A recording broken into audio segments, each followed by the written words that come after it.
Great, thank you. I think we're going to go ahead and record for some people that might be coming in a little bit late, and then they can catch up on this introductory components of the course. So we have 4 weeks of this course, and across those 4 weeks, we're going to look at some key topics. First, tonight we're going to be talking about land tenure overall, what that means, and some of the things that we need to look at in terms of readiness to obtain land. Next week, we're going to be talking about assessing your financial position, and this is a really key aspect of land tenure. You have to know what you can afford before you can acquire land. And oftentimes, this is a piece of work that people are a little bit more reticent to do. Lots of us like to be outside with our hands in the soil. That's why we want to be farmers or ranchers. And doing this financial aspect can be a little bit frustrating. So we have some really great tools that are going to help you develop some key financial statements that will result in your understanding what is it that you can afford for farmland, or what are your targets what are your targets going to be that you need to be focusing on to be able to afford the farmland that will help you achieve your goals. In week 3, we're going to be talking about some of the tools that exist to actually find land. And then when you do find land, how do you assess that? What are the characteristics of land? And not just the land itself, but the community that it's in that are really important for you to look at to know whether or not a specific piece of land is going to help you achieve your farming or ranching and your personal goals. And then in week 4, we're going to look at the 2 most common ways that people actually obtain land. So that is through leasing and buying land. So all of you were asked and were able to log into the Extension campus where we have the online classroom for this course. In that classroom, there's 9 different areas, and all of those different areas have resources that we'll be referring to at different times over the next 4 weeks. So there's an incredible amount of resources there. There's resource lists in addition to the actual documents that we've uploaded, and we'll be adding to that through the course of the next 4 weeks. So this is really your landing page, and I will be referring to these documents in terms of the work that we're going to be asking you to do between tonight and next week. So this is where we're going to test our technology and our ability to introduce ourselves. And so I'm going to go ahead and ask you to introduce yourself, and I'll just do that in the order that I see you on my screen. So I have a list of each of you, and I can unmute you, and then I'll ask you to introduce yourself. When you introduce yourself, please just try to do this in about 1 minute. What is your name or your names if you're not taking this class alone? If there's other people in your family or your household or your farm or ranch business that are on today. Where do you live now, and where is it that you want to live? And then briefly describe how you envision your life when you've achieved your farming or ranching dream. So I'm going to go ahead and start by unmuting Anna. So Anna, you are unmuted and you can introduce yourself. Well, I'm Anna Bratnoff. I currently live in town in Moscow. I want to live somewhere on the Palouse, probably in one of the smaller towns, because land is generally more affordable out in the smaller towns. When I finally achieve my farming dream, I envision not being as crowded and in town as I am now, and just being more relaxed and being able to be my own boss instead of working for someone else. So that's pretty much it for me. Okay, great. Thank you. Next, Corinne Dazzle. Is that how you say your last name? Corinne, I'm trying to Yeah, that's close. Hi, I'm Corinne Dalzell, and don't really have plans. Just wanted to see. I would love to have a little bit of land and raise a small farm, or just a large garden. Yeah. I'm in town in Ada County, and don't really know what land costs. I know it's probably pretty outrageous in town, so hoping to get somewhere a little more affordable, but within commuting distance, because I figure I'd have to keep my job.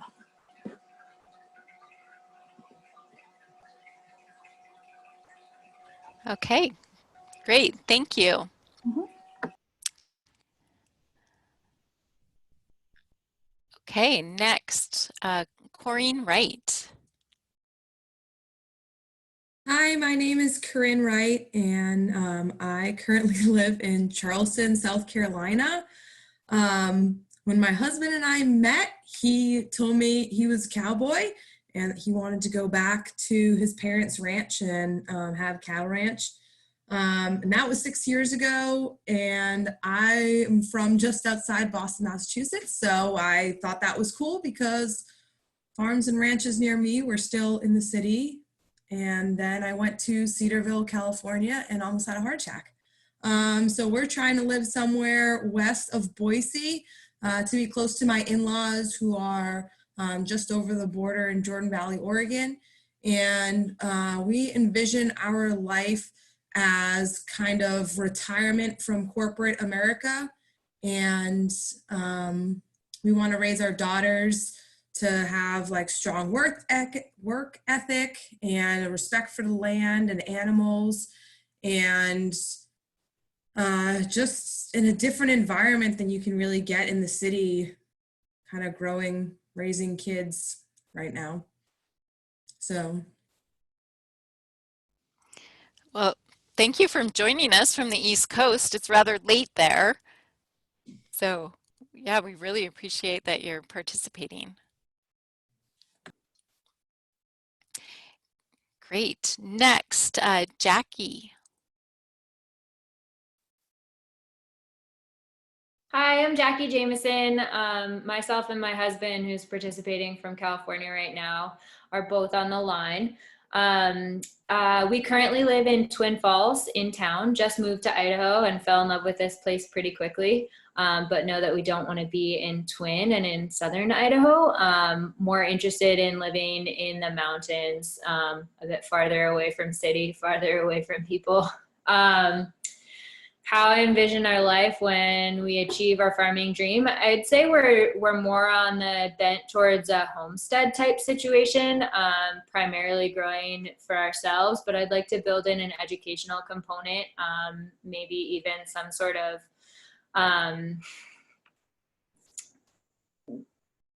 meals sort of thing, workshops possibly as well. But I envision my life being a lot more centered and a lot more focused on land and a lot less all over the place. Being able to be in one place is really important to me. Great, thank you. Mm-hmm.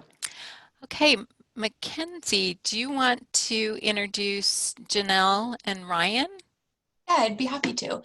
Janelle and Ryan are mother and son living in Hayden, Idaho. They're currently raising cattle and timber, but hoping to move a little farther north towards Bonner's Ferry to some more wide open spaces and closer to feed sources. They would love to also raise their own feed. And they don't have a microphone option, so we'll read their comments as they put them in the chat. Okay, great. Thank you for doing that. Thanks for writing that in the chat, Janelle and Ryan. Okay, next is Karen.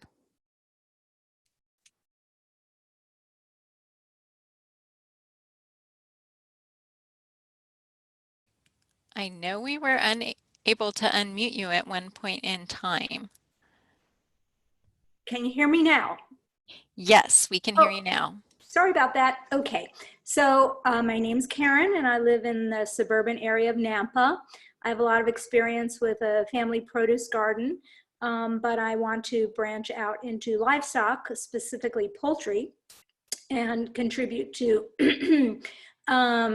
resurrecting some of the more endangered species of goose breeds and see about goose products, meats and other products from geese. And I would like to stay in the valley so I have access when I'm settled to the sort of arts and cultural benefits of living near a metropolitan area. Okay, great. Thank you. Laurel. Hey, Laurel Holland. I live in Lewiston, Idaho. I live here with my husband and our 2 kids. We kind of have always wanted to move out, maybe towards the Palouse and Latah County area. Really wanting to get out of town. It's become more of a goal for us lately since our kids are 4-H age and are looking at raising their own animals and learning about the 4-H program. My husband and I really got involved in the swine aspect, and so we kind of toy around with the idea about becoming swine producers and producing those animals for the 4-H kids to buy a high quality animal and how they learn to practice and learn how to raise animals. So we came to this program though after about 2 years of searching for the right property. We're still not able to find it, so I'm hoping to pick up some new skills that will help us in that search. Okay, great. Thank you.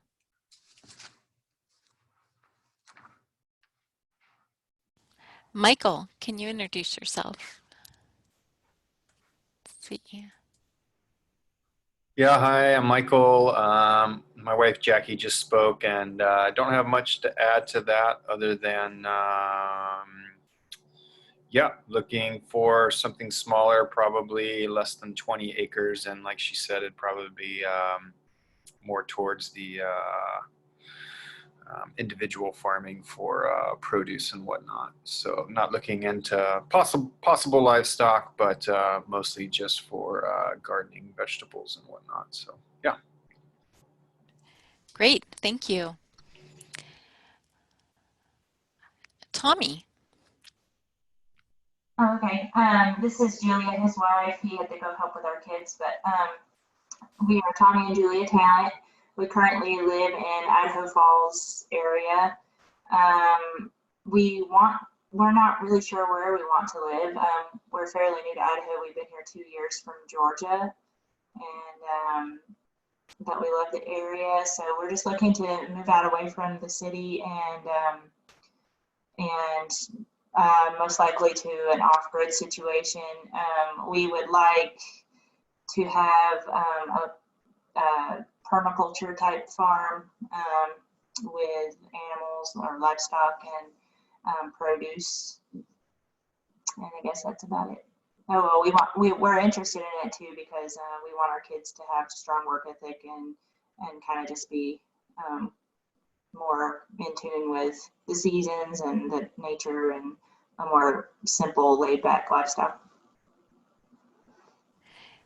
Thank you. Okay, and Emily. Hello, I'm Emily Erickson, and I'm here, hi Colette, for Hi. 2 parts. I am on the board of Idaho Center for Sustainable Agriculture, so I'm just here to listen and learn and see what of these resources we can help get out to people too. And then also, I am on the quest of someday moving out of Boise, Idaho. Even though we have a lovely place here, I grew up riding horses and on a small farm. So figuring out how to live both lives. And my dad just bought a place in Fairfield. So I think this will be useful to give him some ideas for his interesting project he just took on. Great, thank you for being here. Okay, I think that is everyone that is on tonight. We might have one more person that logs in, but if she does, we will we'll just ask her to introduce herself. So thank you for introducing yourselves and talking about what your dreams are. So finding farmland really is a process that does take a long time, sometimes years, sometimes less, but I've known several people that literally have looked for years for the perfect piece of property and looked at dozens and dozens of places before they found the place that was right for them. And so it really does require research, a lot of self-reflection and planning.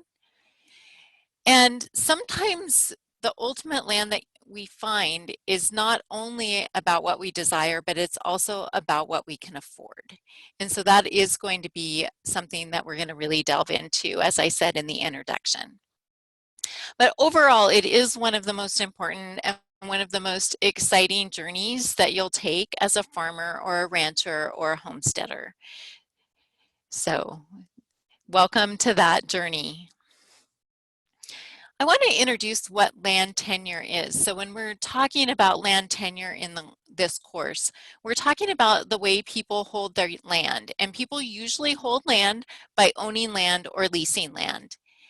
And land tenure is not only having a lease or owning a piece of land, but it's considering the legal, the political, and the business considerations that go along with holding that land parcel. For landowners, the responsibilities and the rights are usually defined by land use laws. And those laws can be local, they can be state, and they can be federal laws. There can also be other rules that are about how you manage what you have on your land, and that's going to influence what you can do and what land you're going to choose. For tenants, the rights and responsibilities that you have are spelled out in lease agreements. And for both of these things of buying land and leasing land, in week 4, we're going to delve a lot deeper into some of those rights and responsibilities. But it's really important for your farm or ranch to be sustainable that your land tenure is secure. And a lot of times we hear stories about farmers who have started farming and investing in a piece of land, and for some reason their investment in that land in terms of their work and their time and their energy is not secure because they don't actually have a way that they have a secure relationship with the land itself. And that could be whether or not it's affordable and they're able to generate enough income on farm and off farm to be able to continue their payments, whether those are lease or purchase payments. It could be that availability of land is limited and parcel size determines what they can do with that land. And so sometimes if you don't have enough land to run the operation that you really want that's within your business plan, you have to redesign your operation to get enough income to be able to pay for the land that you do have or to be able to manage the land you have effectively. You need to pick a use for your land that's compatible with the land use laws or the lease or the terms of your deed. And sometimes we really have to look at equity, especially when we're purchasing land. But there's also equity that you can build when you're leasing land in terms of your equipment that you have, or even if you have livestock in the livestock themselves. And then security really depends on the type of infrastructure and housing, the buildings, the fencing, the water, what you need in terms of having on the land that will meet your personal and your business goals. So thinking about land tenure, you always want to be thinking about how can I create a land tenure situation that is secure. And having a land tenure situation that's secure may not mean that you have the same land tenure situation over time.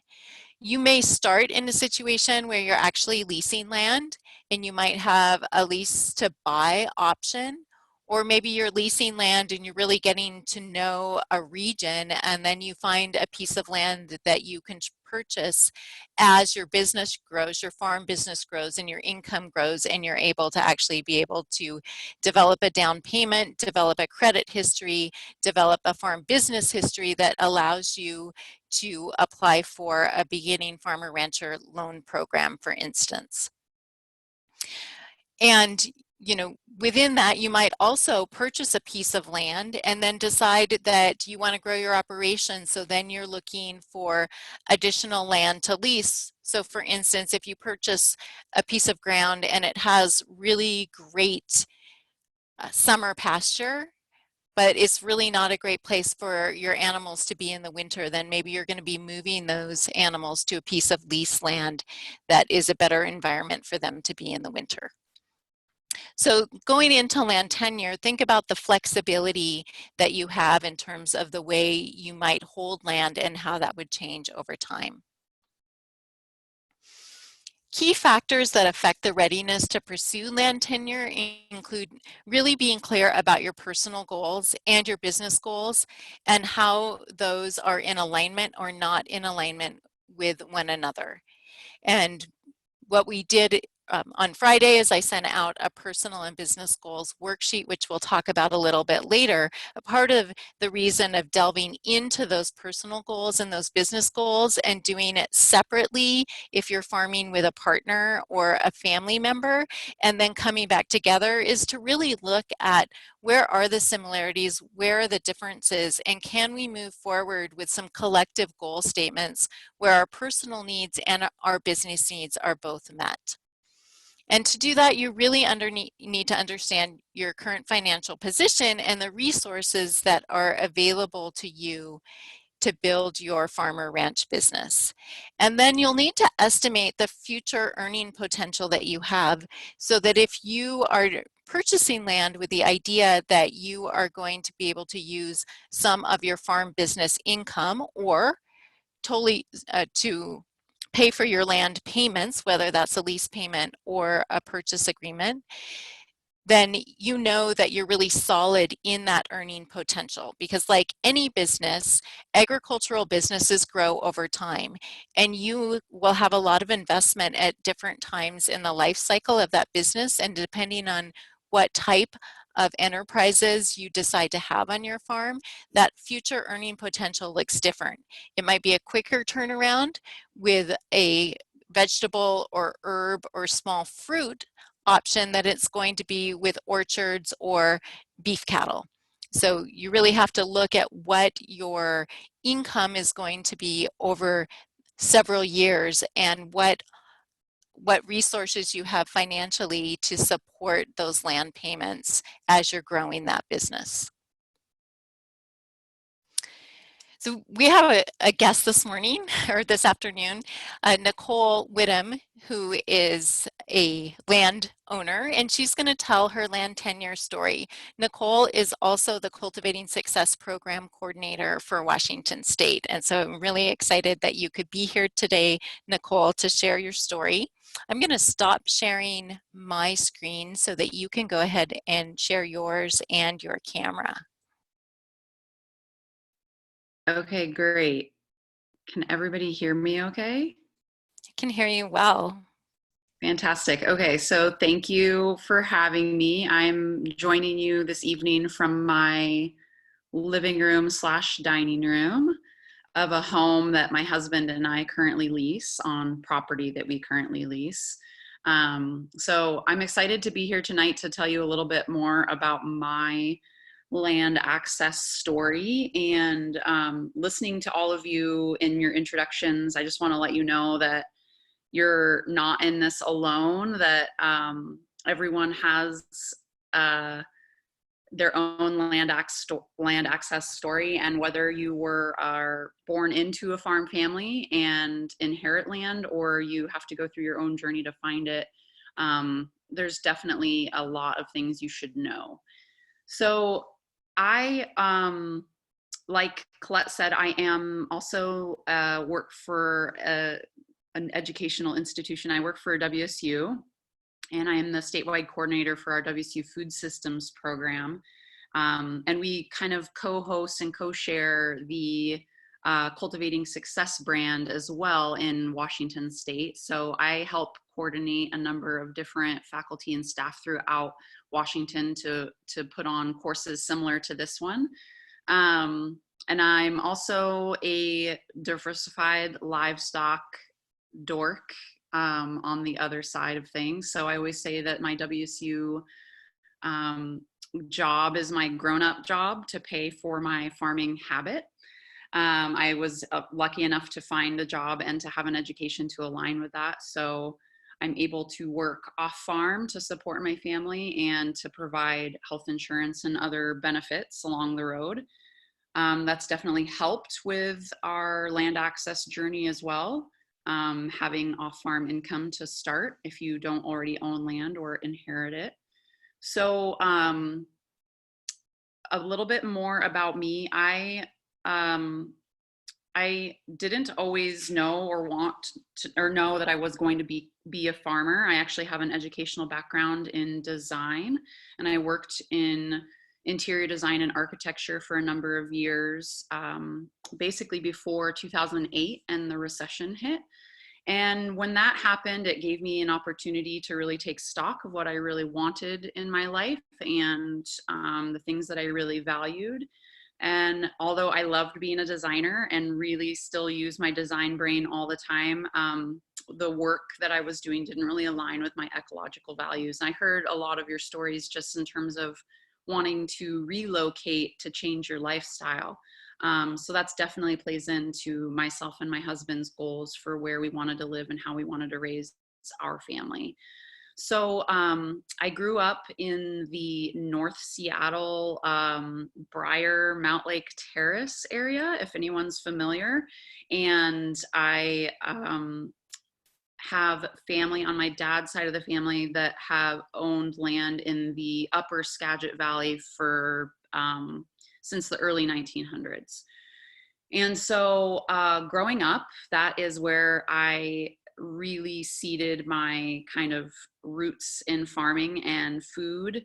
My grandmother's farm is 132 acres and was really beautiful. If any of you have ever driven the Highway 20 over Washington Pass and gone through Marble Mount, Washington, that is where the ranch was.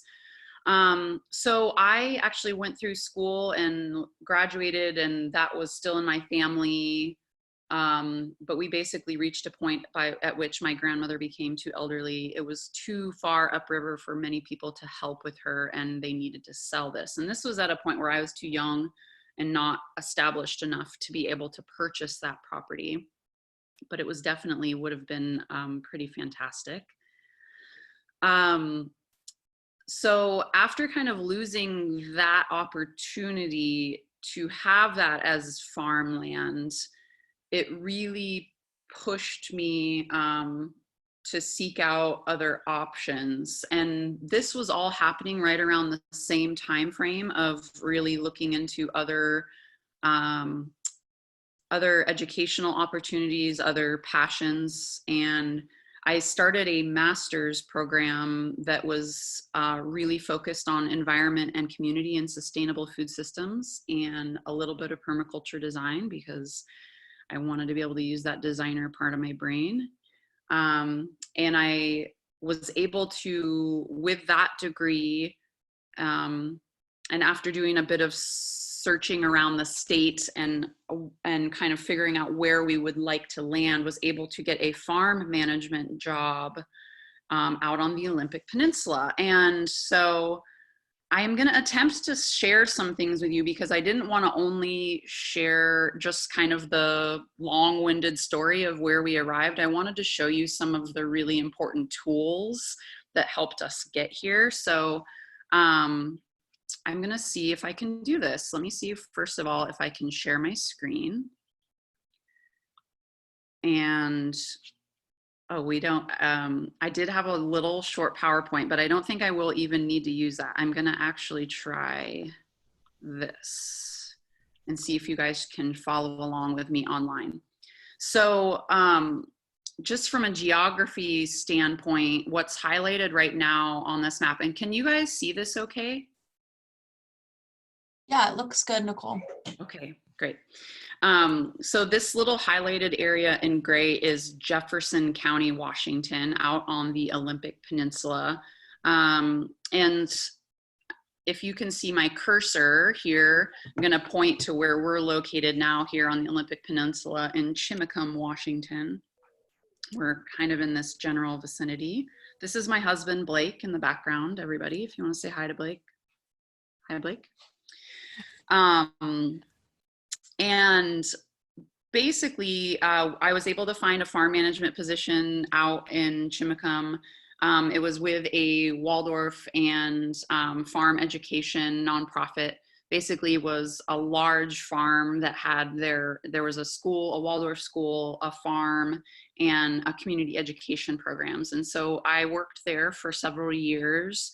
My husband's a physical therapist, and he was able to get a job here in a rural area quite easily, as healthcare workers were pretty well sought after, and we made the move to this area. And so it's very different than Eastern Washington, very much a maritime climate, but there is a lot of things about it that are a microclimate. But there's a lot of aspects about the location that we really loved.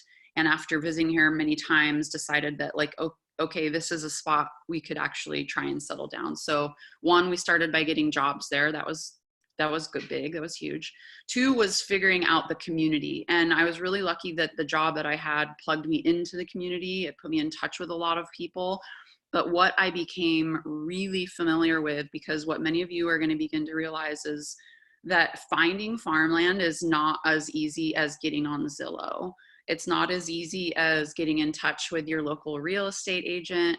There are so many other aspects of understanding the land and the environment that you need to be aware of, the soil conditions and so on and so forth. And so you're going to go through a lot of that stuff in this class, which is great. But that's what we went through as well, as trying to find a place. And so we knew in this area in general, we would love to be here. But what I began doing, and what I really highly encourage many of you to do, is to become familiar with what's around you. And I'm going to share my screen again. I'm going to go back to the same thing again. And so what I did to become familiar with the area around us is just like in my daily routines when I was driving. I'm sorry if you get motion sickness here or anything. I'm going to zoom in a bit here. I really got familiar with the zone. I got familiar with where there was agricultural land and where there was forestry land, what it was being used for. And as you zoom in here, you'll see West Valley Road. This is where we currently live. Is along West Valley Road. And quite an agricultural valley in this little area here. And hopefully you can still see this. Hopefully my internet can keep up. And so you'll see that there's quite a little agricultural valley. And as I zoom in, you'll begin to see all of the different delineations of parcels and what the county delineates as parcels. And this is something that you can find in every county. Just about everyone has a little bit of a different system of how they have a map, whether they have a map you can search, so on and so forth. But this is what I found really helpful, was becoming familiar with what the land was used for in my area, and then literally becoming familiar with who owned it and how they were using it. As I became more familiar with that, I was working just up here to the north. This is Sunfield Farm. You can see there's a large open area. And I was lucky enough that there was housing including with that job. There was a farmer house on location that my husband and I moved into. So this is where we were here. I started to really search and sleuth in this valley zone here and here. There's a West Valley and a Center Valley, which these are both called. And I started to really look. I'm a diversified livestock farmer. I'm an animal geek. I'm a grass farmer at heart. I want to watch grass grow and I want to watch animals eat it. That's what's like my favorite thing in the world to do. So I knew that I really wanted to find a zone here. But I got to know who owned what. I eventually found out that down here, you can see there is a squiggly line here, which is a creek. And there's this property here that it was 40 acres. I noticed that no one was living in the house, that no one was using any of the outbuildings. And as I zoom in a little bit further, you can get the lay of the land a little bit more. So these here are outbuildings and farm buildings, a shop, a barn, and a small greenhouse. And up here in the woods is a log home, and that is the log home that I'm in right now. And then across the creek over here is another thing. So I noticed that these fields were always empty. They were hayed once a year, but that's about it. And so I looked up the information for this person on the map. And right now you'll see that it gives a bunch of information. When I click on here, more information about it. Here's even a little picture of our house. So I just wanted to show you guys this tool. This is huge. Like, it's very difficult, especially if you're in a new place, to get to know somewhere, but get on Google Maps and start to look and do this kind of stuff. So I was able to find the owner of this parcel. I was able to write them a letter and to get to know them. It took a good 6 months to form enough of a relationship for them to feel comfortable to lease to me. The moral of the story is that that doesn't always work out either, and that although this is a beautiful spot, we love the house, it's a great place to be for having animals, our landlord was not that open to us utilizing the whole property the way we really needed to. We couldn't ever solidify a lease the way we really needed to have a successful farm business. And so over the past year or more, we kind of started looking again, and we were able to find, again, in the same area, through relationship building and sleuthing and talking to someone, was able to set up a dinner date with an elderly couple who owned a piece of property.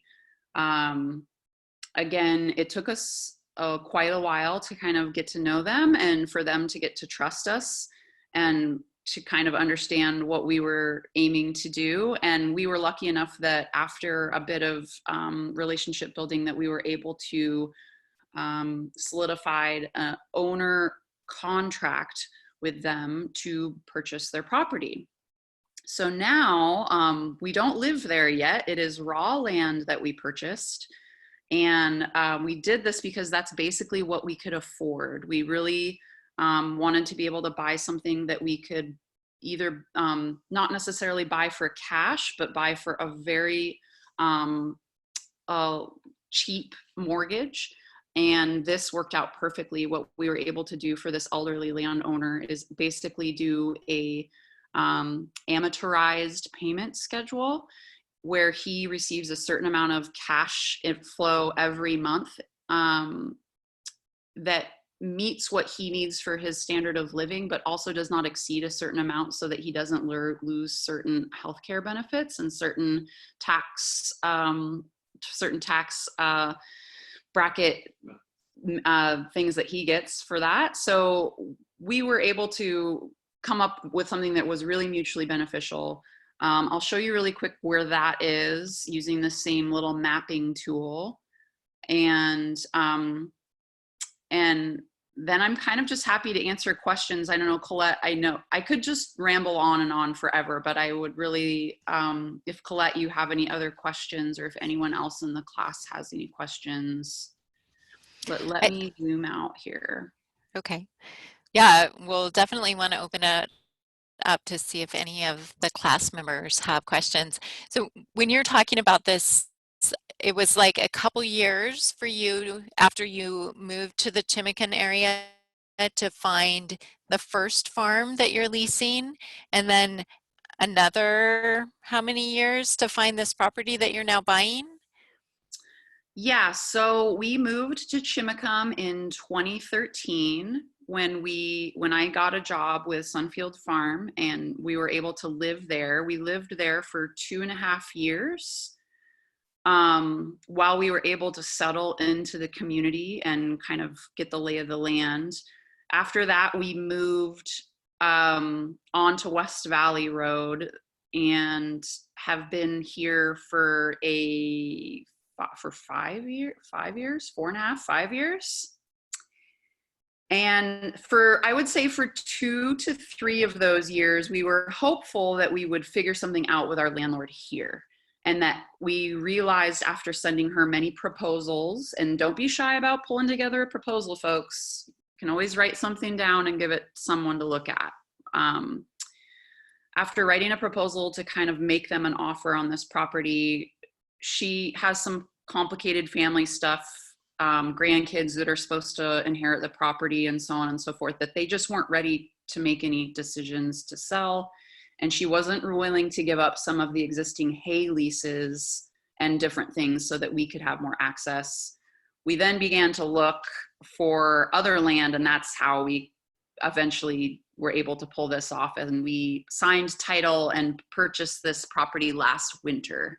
So we've now been working on all of the other logistics for getting a well, getting septic, getting utilities, and those kinds of things for about a year. And we're just getting ready to move up there into a fifth wheel and start breaking ground on building a house and barn. So, and this is the this L-shaped property here is the one that we purchased, the 1009, ending in 1009.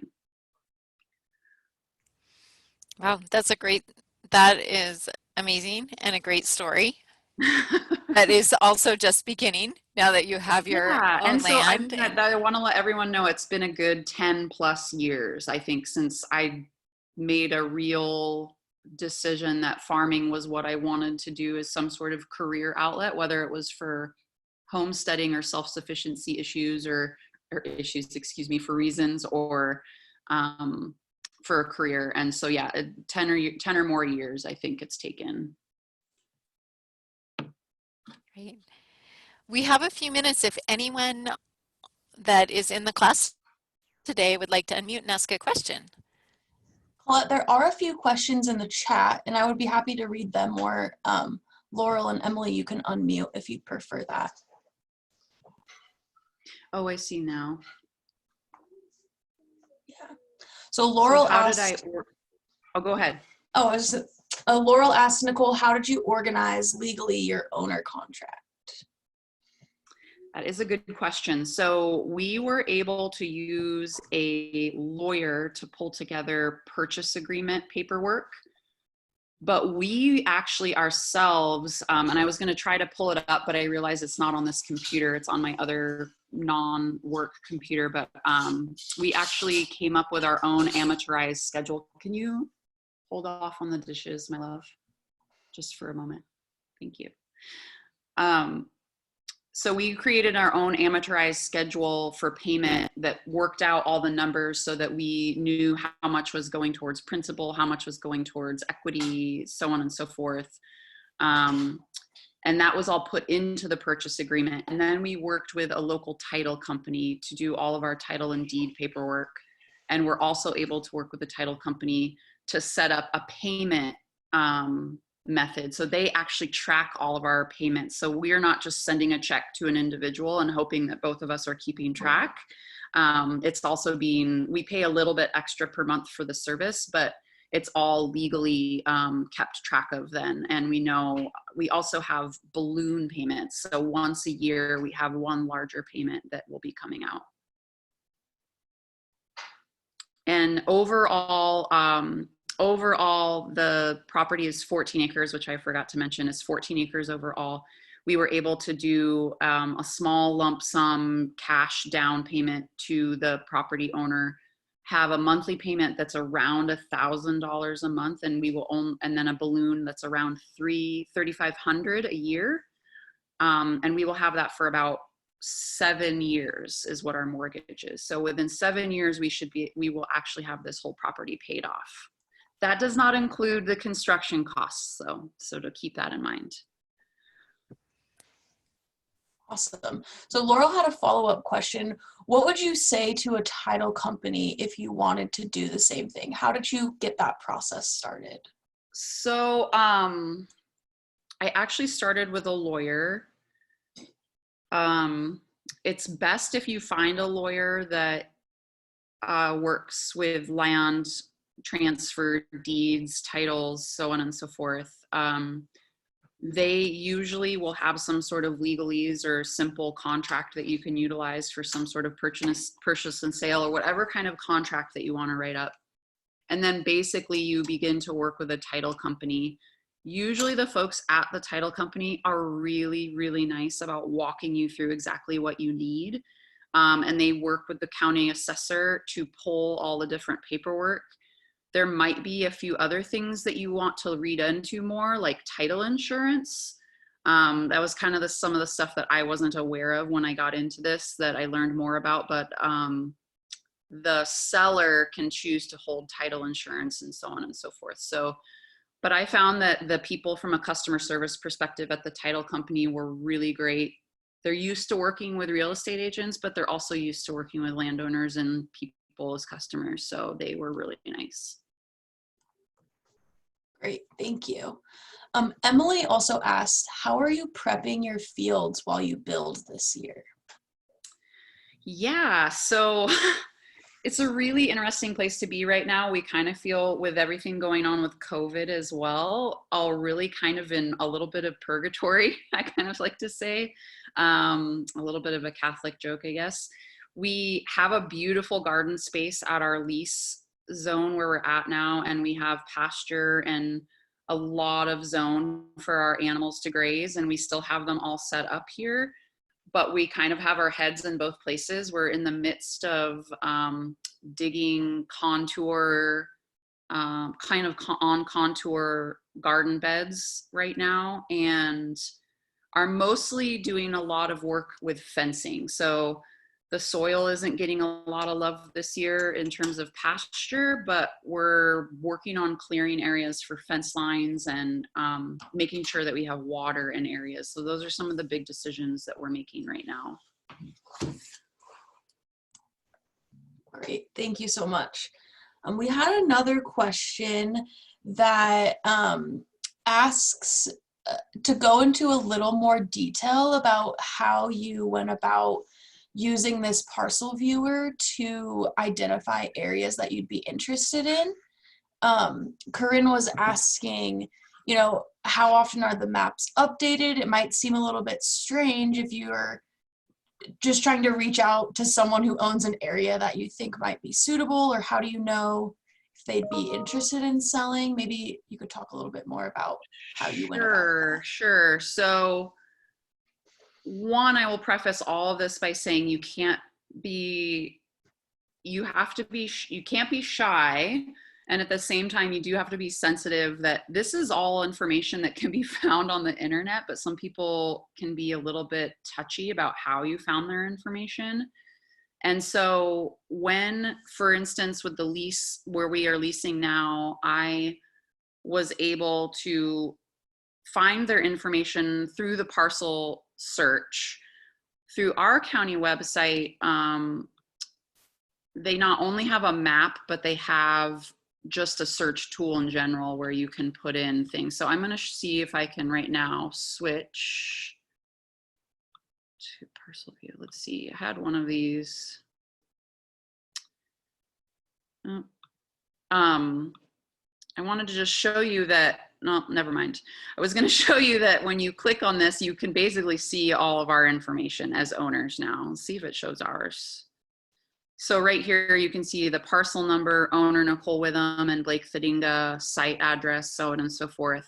So when we found the property on West Valley, it said the same thing. It had all of the owner's technical information, but what tripped me into making contact with them is that they had not only a site address here, but they had a mailing address, and their mailing address was actually for Kennewick in the Tri-Cities. So after noticing for a year or 2 years that stuff was kind of vacant, and you never saw anybody coming and going, the fields were always tall until they were hayed, and that was it. I knew the hay contractor that was haying them, so I knew he didn't own it.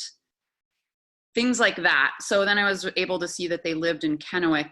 I was able to search their name and address in Kennewick and was able to get a phone number. So that's how I wrote a letter that I sent in the mail, snail mail, and then I called them on the phone number and basically just cold called and introduced myself.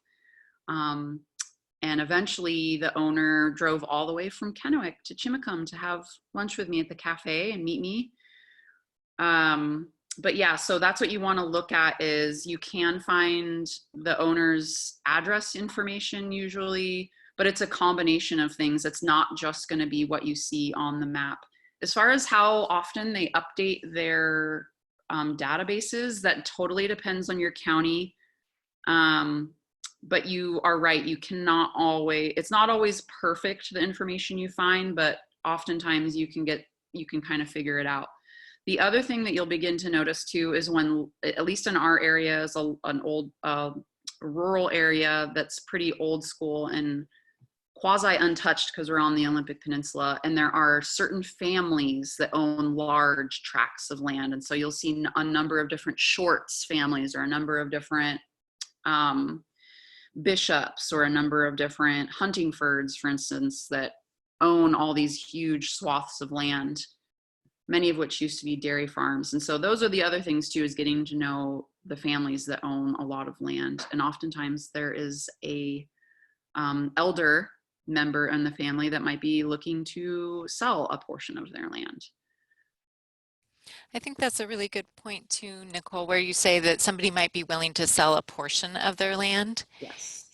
And I think I just want to say that I really appreciate your being on. We did have a question about permaculture and permaculture resources that you might want recommend, and I think we'll wrap up with that.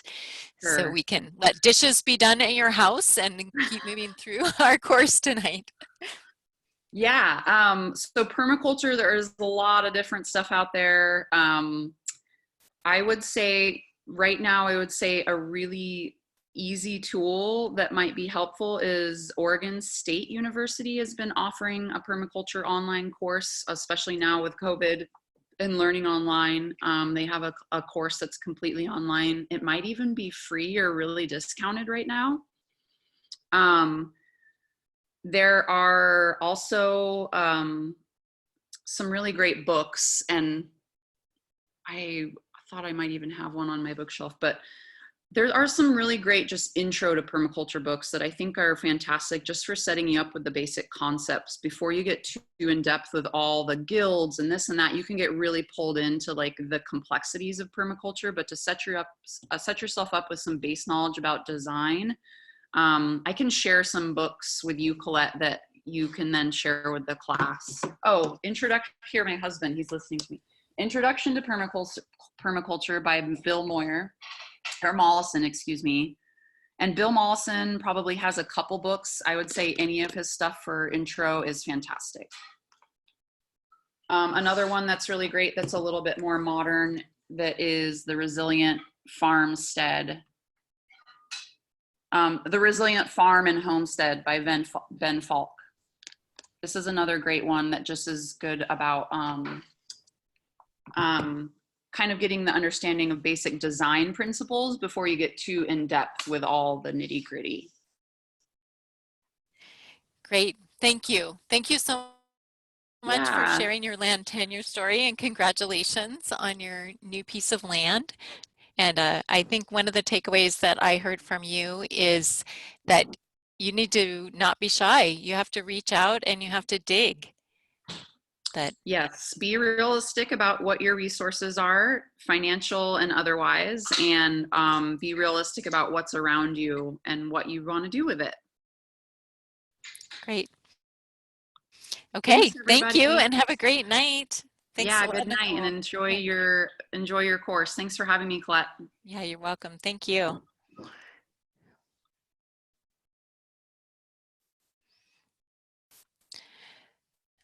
All right. Well, that was a great story. And, you know, one of the things that is really important that Nicole talked about was how much she got to know her community. And, you know, when she identified where she wanted to live, she really delved into the community, got to know people. Like she said, she knew the person that was haying. She knew he didn't own that land. And she did a lot of research, and like she said, you know, she reached out and some things didn't work. So they weren't able to secure a purchase agreement with their current land, but she knew her community and the land in the vicinity so well that she was able to move forward and make another arrangement. And those are the kind of stories that I hear a lot in terms of people who are accessing land, that it does take quite a while to find just the right piece of land. There are people that it might take a year or two, but like Nicole, there's many people that it does take longer. So it is a journey. The next part of tonight's class, we're going to just be going over really briefly 3 basic paths to land access. And like I said, we're going to spend our last week delving deeper into leasing land and buying land. So we're going to go over some of the pros and cons of leasing land, buying land, and accepting gifts or inheriting land.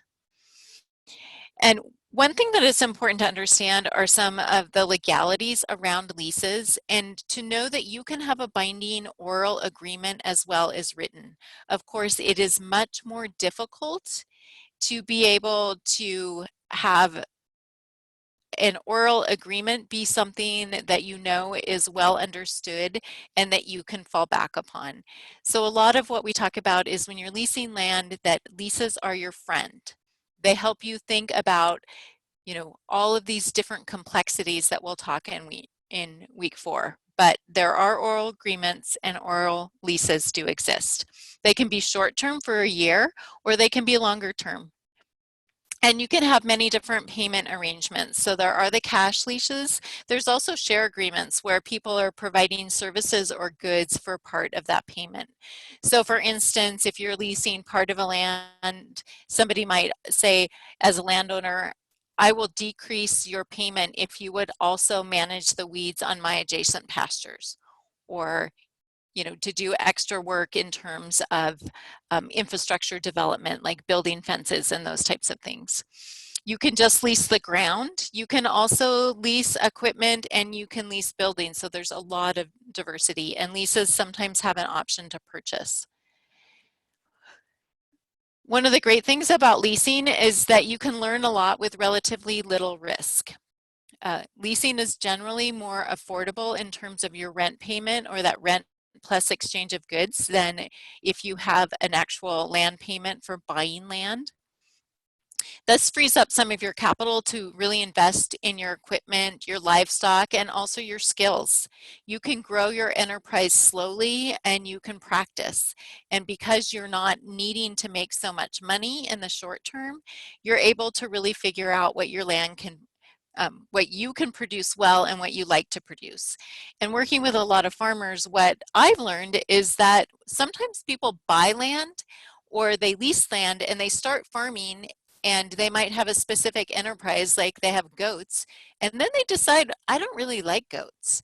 And then they need to look at what else they can do with your land. So if you're leasing, you have this opportunity to explore.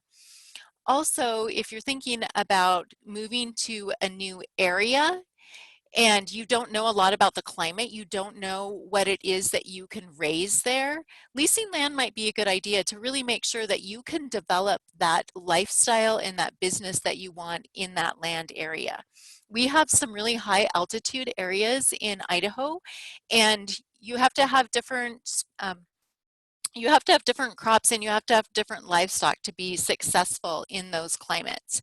And so leasing some property, getting to know that community, getting to know the climates, where the different microclimates are, that can be really important for you to make a really good decision about whether or not you want to stay there and you're going to be able to purchase land that meets your needs.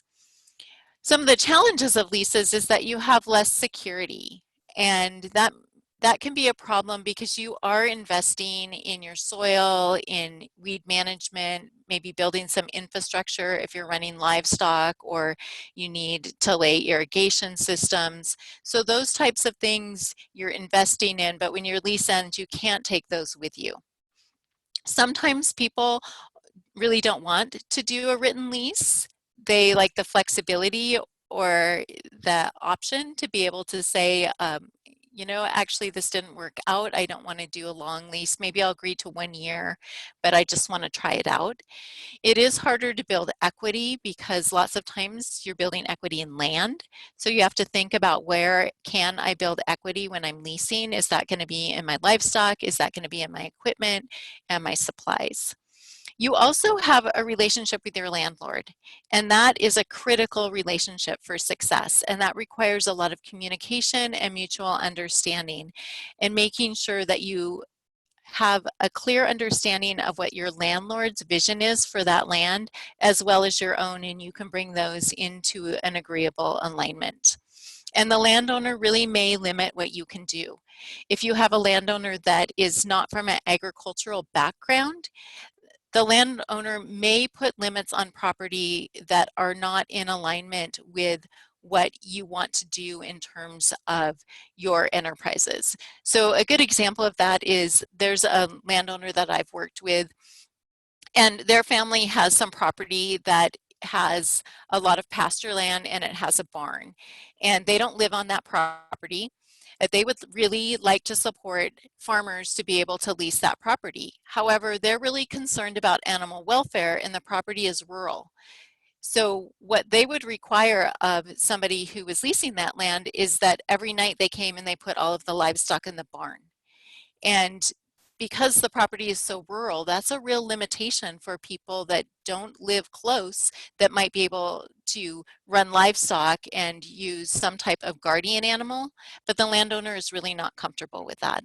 So in that situation, it would require creating a relationship with a landowner where you could enter into a conversation about how you could protect that livestock but not have to be on the property every night to put them in the barn.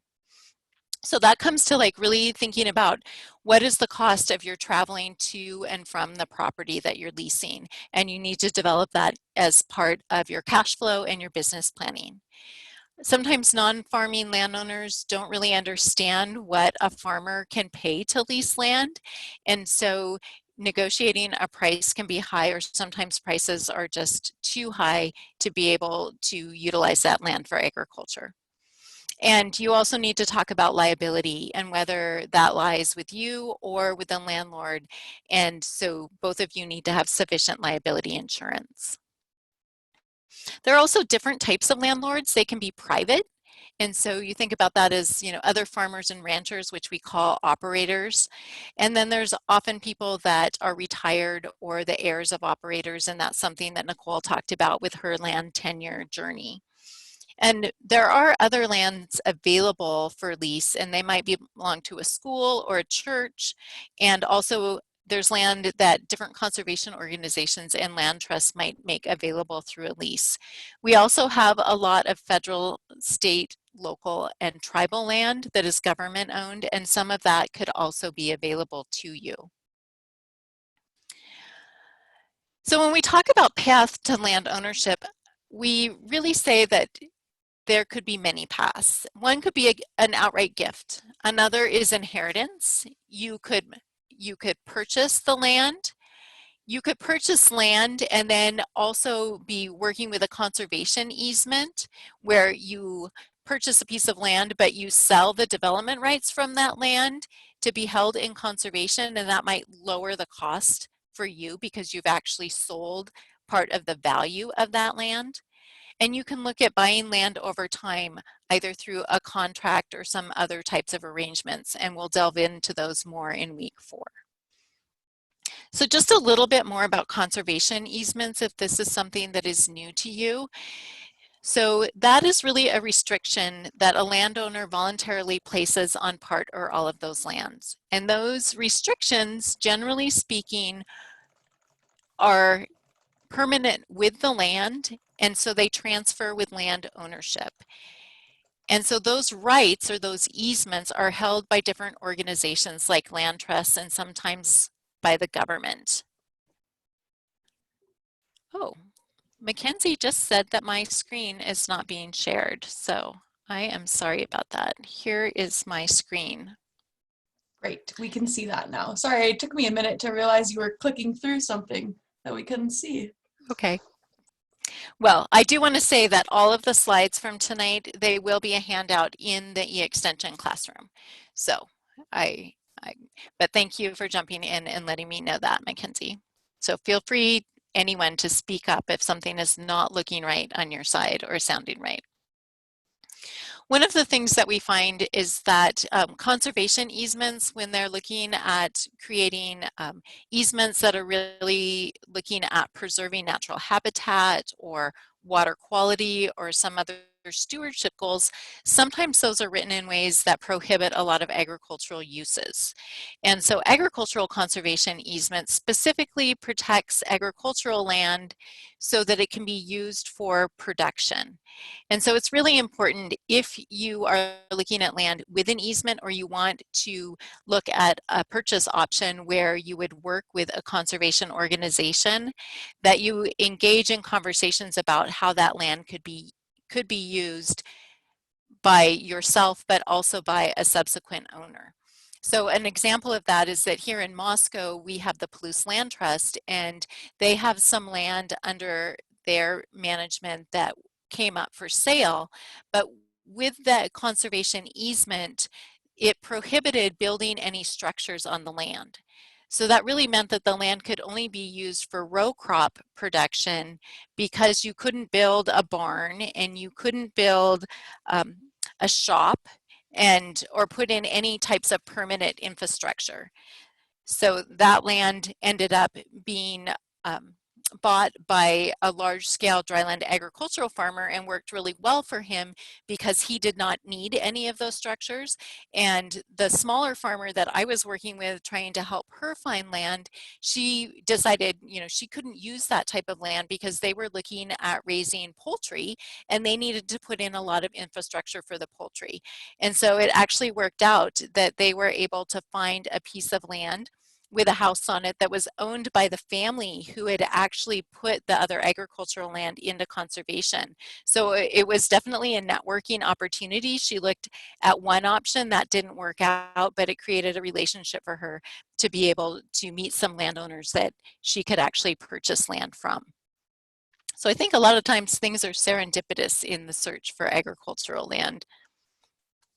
So some of the great things about purchasing land is that that land is under your control. You have all those rights of ownership. You have permanent access. There's fewer limitations on what you can do with the land. It might have been previously farmed, so come with some infrastructure that you won't have to build and put on that land. Or maybe you want to start and design your permaculture farm or your permaculture gardens from a blank slate, and you can find land that is open and allows you to do that. You're able to invest in equity, both financial equity in that land, but also equity in terms of the health of your soil and what you put on that land that is your permanent infrastructure. And then you have the opportunity to live on the site if you want, and you have some very definite income tax benefits and property tax relief programs for agricultural land. And then there are a lot of financing opportunities, and there are some that are very specific to beginning farmers and ranchers, and we'll have a guest in week 4 that's going to talk about those opportunities. It is a substantial investment and you do get locked in. So like I mentioned earlier, there's not as much flexibility when you purchase land, and it can be harder to liquidate if you find that farming is not what you want to do or it doesn't work for you to farm in this particular environment. There is more risk in that you're responsible for all the bills, the taxes, the maintenance, and the liability for that property. And under a lease agreement, that is really shared with the landowner. So if you're leasing land, you can negotiate in that lease who pays for what and how those different costs are going to be shared between the landowner and yourself. But when you own land, those are all your things. And then sometimes you may buy a piece of land and it has limitations that you have to invest in. And that could be building your soil or updating your infrastructure, redoing fencing, or doing fencing that's appropriate for the type of livestock that you want to run. And again, you have to find a landowner that can sell the land at a price that you can afford if you're really looking at this land to be an income generation opportunity as a farmer or a rancher. Some people do have the opportunity to accept gifts or inherit land. Those come with another set of complexities.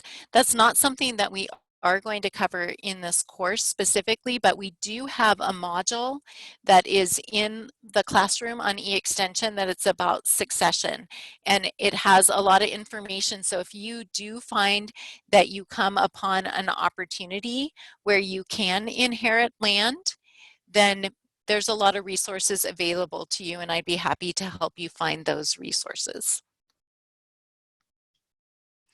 With accepting gifts or inheriting land, there's a lot of things that happen in those transactions that might not just be about the land itself, and they might not be monetary. And Nicole referred to this a little bit about, some of the land that she looked at that had family members who were thinking that they would inherit that land, or they might have a financial interest in that land. So you can get a lot of complexity when you're trying to create these land transfer systems. And if you do inherit land, oftentimes you actually have to purchase that land from some of the other family members that are part of that pool of inheritors. So it's definitely not something that doesn't require a lot of investment of time and research to do it well. But there are people out there that can help with that. And we like to say that no land is truly free. This is a lot where a city built a landowner for water when there was no water available in this vacant lot. But all land comes with rights and responsibilities, and you have the opportunity when you are a land seeker to really consider what the rights and responsibilities are that work for you and for your family and will work for your business. So before we go on, are there any questions about this high-level overview of land tenure options? I don't see anything that has come into the chat, so we'll keep going. So part of this course is really to look at not only the land tenure options that you walked into the course with, but through this process, really to figure out the land tenure options that will work for you. And so choosing a land tenure option really requires thinking about the vision you have for your land, like you shared at the beginning of class today, and really getting clear on that vision and delving into what is it that you value in your goals. And so one of the things that we're going to be asking you to do is to take that personal and business goal statement that you're working on and revisit it many times during the course to get clearer and clearer about what it is that you'd like to have, where you'd like to have it, to do that fun exploration of getting to know the different parts of Idaho or the different parts of the region that you already know that you live in. And then exploring your finances and the availability of land. So when you're defining your personal goals, it's really what do you want your life to be like? And what's that work-life balance that you're really striving for? And I heard a lot of people talk about like being in a place that isn't so busy, to have more time, and to be able to have a rural lifestyle, a rural experience. And I think a lot of us are really excited about those opportunities. And then there's a lot of work that goes into that. It's just a different kind of work. And that work might actually tie you to your land. So if you have family and they have different goals, like they want to go to Yellowstone or they want to do more vacations or travel or sports, how is that going to work into what you decide to do in terms of land tenure and where you live? And then what are your income goals? And will you need to work off the farm to be able to afford the property you have? And then how will that work into your life-work balance? And what can you expect realistically to be the income that's generated from your property? So your personal goals about what you want to do for work, how you want your family to be, what that balance is going to look like is something that you really want to be clear about. And then you need to look at their business goals and what kind of business you want. And are those two things compatible, your business and your personal goals? And I've worked with a lot of farmers where one of the people in the partnership are passionate about farming, and the other person is passionate about something else. And they've been able to have a farm property and be able to work together, but that's not the both people are farming that land. So they have different personal goals, but they were compatible in supporting each other and being able to support the both on-farm and off-farm work that people were really passionate about. And then if you're transitioning between generations, and so this is with land transfer, or you're really wanting to think about how to pass your land onto your children and the things that they might want to do with your land, that's something to consider now and thinking about, you know, the land that you have and how you're setting that up. And one of the really key things to think about in the future is water, because water and whether or not you can get water rights with your land will really determine a lot about what you and your future generations can do with that land. And we'll talk a little bit more about that in week 3 when we're talking about land assessment. So you have a personal and business goals worksheet that you did today, and I would just like to give an opportunity to have a couple people share, you know, what was one personal goal that you identified, and then how did that relate to one of your business goals? So this is an opportunity where I'd like to be able to have people unmute themselves and share.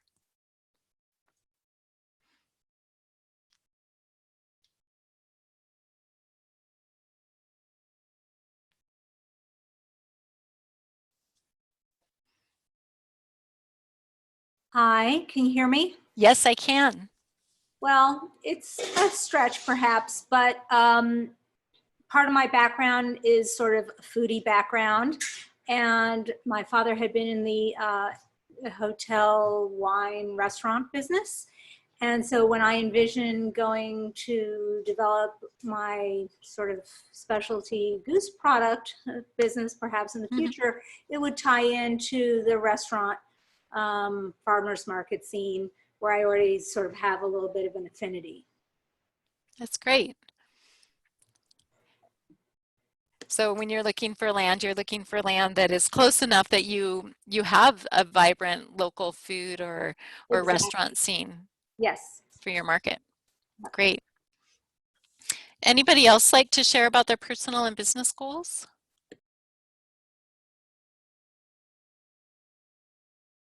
I can share. Okay. So one of our big goals is to have our cattle ranch pay for itself. And I would like to get to a point where we don't have to be like a lot of farmers and ranchers that are like portrayed where they're just like working 16-hour days, 8 days a week, just like working all the time. So it would be great if we could get to a point where we don't need off-farm income, and then where we can either hire people to work on the farm or get to a point where it's somewhat like automated, where the cows become somewhat like self-sufficient. We don't need to go out and move them all the time. They can just kind of graze on this land, and then, you know, a gate can, because I'm a mechanical engineer, so we can have like a gate on a timer, and it could like open itself up, and some type of like incentive for the cows to like walk to the next paddock, so that we could focus on like everything else in life and just like living our best life without having to be working all the time. So that would be the ultimate goal, is just to have enough income that we can focus on, you know, t-ball with the kids and being involved in the school, and just being out in nature without having to work, you know, to the bone every single day and end up working more than we are in corporate America. Yeah, thank you for sharing. So one of the things that I think about when I hear you talk about your dream is also about like where you're going to sell your cattle and your access to livestock processing if you're choosing to market those yourself. So I have, again, not coming from like any type of ranching, farming background. You know, when I met my husband, he like always joked that I like thought meat like came from the grocery store. Like, oh, where's like your ground beef come from? Oh, you know, the grocery store. And like that was like the extent of where I knew meat was from. Like obviously not like that bad, but kind of that bad. So if we could market either to restaurants near Boise, I guess is going to be the biggest city. So if we could market to restaurants right now, because although he tells me all cows are grass-fed, I'm still like, you know, grass-fed beef is better. So we subscribe to an online like meat delivery. So I'm like, if we could partner directly with this specific company or another company that's like more specific out on the West Coast, something like that. And then I also have this amazing idea for a glamp ground where like city people come out and we have like either tiny homes or like mobile homes, like, you know, manufactured homes or something kind of on the property in like a small scale, so that they can kind of get this like ranching and farming experience, but then like at the end of the day, like go back and take a shower and, you know, put their makeup on and like go back to being city people. There's a lot of stereotypes there. And then we could always sell our meat to them and they could be like, wow, you know, it really does taste better when the cows eat grass. And I don't know. Right, So I'm trying exactly. to be creative because I'm not going to be out there like shoveling hay. So I'm trying to like think of the business aspects. And that's where I can really contribute in our specific case. That's great. Thank you. So you'll have an opportunity to really look at some agritourism enterprises, and that's really going to be important for you to have that proximity in a place that you can have people stay, and that when you are looking at land, that you're looking at some of those land use and zoning laws to make sure that you can do that on the land that you find. So for that multi-purpose use. Okay, so, you know, readiness is what we're really talking about in this course. And we do have other courses in Cultivating Success that are really talking about developing plans. And so while you're developing your vision, beyond a vision is a really great plan. And in agriculture, it's actually a lot of plans. So we talk about having a business plan, which is really looking at the financial aspects and anticipating where your markets are, what your revenue is going to be, thinking about those messages, but really developing that financial plan. Whole farm plans are really looking at all the different enterprises. So like Corinne was talking about, is you're looking at having multiple enterprises on your farm. You're having a beef enterprise and you're going to have an agritourism enterprise. And so how are those things going to work together? And what are the financial aspects and the needs of each of those different enterprises on your farm? And then a marketing plan is who's your customer and how are you going to reach them? And these are things that you want to consider now as you're looking for land. Because if you don't have a plan, you really don't know what you can afford. And so we're going to start by really looking at some of the financial aspects that would go into a business plan. So when you're thinking about a plan, plans are really decision-making tools that take the form of a formal document. So it's the process of developing the plan that is really key and what is going to be really helpful to you as a farmer or rancher or a homesteader to really think about what is that plan, what are your goals, how do you think you can achieve them, and what's your plan for doing that. And so part of that whole process is putting your best ideas out there and then revisiting them over time as you have more information. So we're going to be talking a lot about financial readiness next week, and understanding what your specific financial situation is now is key to your ability to plan for land tenure.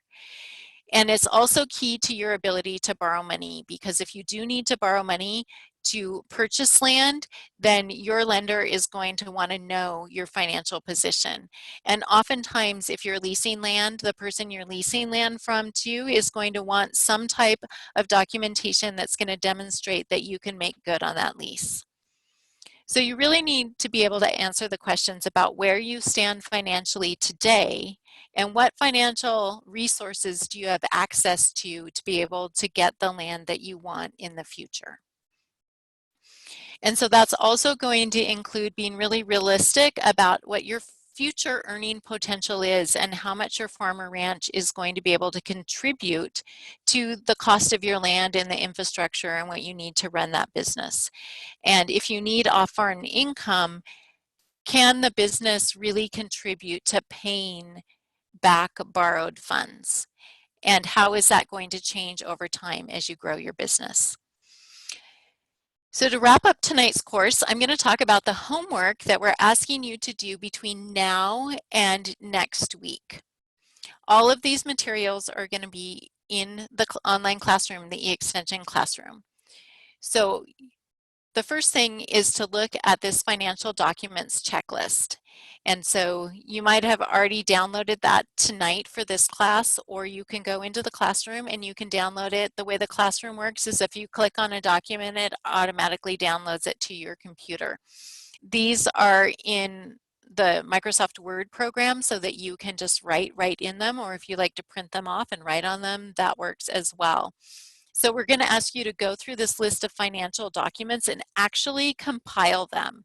So we want you to be able to put together 3 months worth of, bank statements to make sure that you know where your federal income tax returns are. We're going to ask you to go online and check your credit report, and it tells you how to do that in this document. And then to think more about your personal and life goals and your farm ranch business goals, and are they consistent? And again, that dreaming piece about what type of farm do you want to have, who are your customers going to be, and starting to think more about how you're going to make money. The next assignment is to actually do a quick self-assessment about land tenure readiness. And again, this is a worksheet that is going to be available within your classroom. And so as you can see, this is worksheet 1F, Land Tenure Readiness Self-Assessment. This is a picture of the actual first section of the class, and you can see here it is, 1F, Land Tenure Readiness Self-Assessment Worksheet. So this is really going to help you identify what we recommend as what you need to have in place to be able to be ready to acquire land. And so there's a grading, there's kind of a scale. So the first thing you're going to do is really summarize those farming and ranching goals. Dial those in a little tighter. There's a place in the worksheet for you to summarize those. And then you're going to go through the checklist and select the statements that apply to you.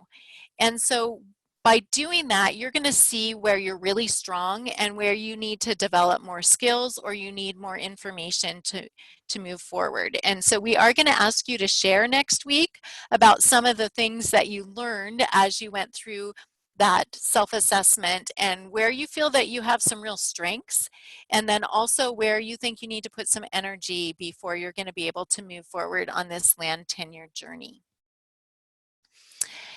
The third assignment is a pretty fun assignment. You have a case study worksheet section at the bottom of your classroom. And there's over a dozen case studies that are about how people were able to access farmland. So it's their land tenure stories. We'd like you to explore that case study section and select a case study or two maybe to review in more depth And you might choose something that you feel is kind of similar to your own situation. We have a worksheet called the Land Seekers Case Study Worksheet, and we'd like you to complete those discussion questions and be prepared to share those next week. So does anybody have any questions about the assignments that we have or the way this course runs, any of the topics that we talked about today?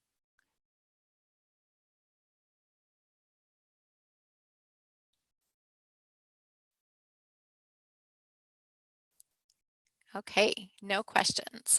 Okay, as you move forward in doing the homework and delving into the resources, if you're not able to find something that you're looking for, please contact Mackenzie. She is a technical wizard and will be able to help you. If you have any questions about the homework itself, please contact me. I'd be happy to walk you through those things.